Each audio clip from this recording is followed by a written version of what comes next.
झानेघर रोषे भिड देखु समस्त दर्शक को नमस्कार। केमती अच्छा आशा करूँ समस्ते भल थे। आज गोटे नुआ रेसिपी देखो बहुत लोग खाई नथिबे तो आरंभ करवा रेसिपीटा।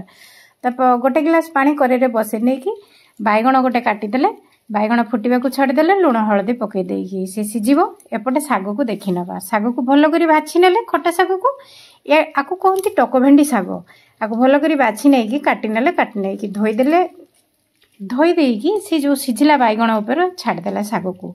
तो बर्तमान घंटा घंटी हेनी साग पूरा कौटी घाटिले सीझेनी तो एमती छाड़देले देखो 2-3 मिनिट पर से साग आपे आपे से भापर सीझीगला। एबे खुशुणी लगे घाटी देले घाटी ओल्हे आनले घाटी ओल्हे आन सारापर आपको गोटे छुंक लगेगा।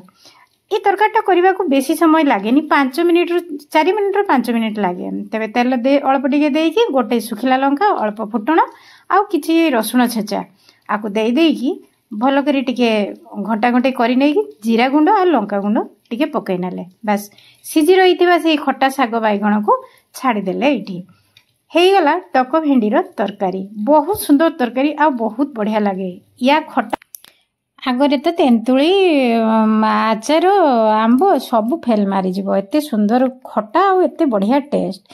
ये टक भेंडी साग को बनै खातु भरपूर मात्रा रे विटामिन सी पातु। एत पर्यंत मो चैनल को सब्सक्राइब करना प्लीज गोटे सब्सक्राइब करनी अनुरोध रहा। वीडियो पसंद आसिले लाइक निश्चय गोटे करंतु। पुणी गोटे नुआ रेसिपी रे देखा हबो। देखंतु आम खुड़ी केमती खाउचंदी तो मटर तरकारी अंडा आमलेट आउ से टक भेंडी साग बहुत मजा रे खाउचंदी। तबे रहली नमस्कार।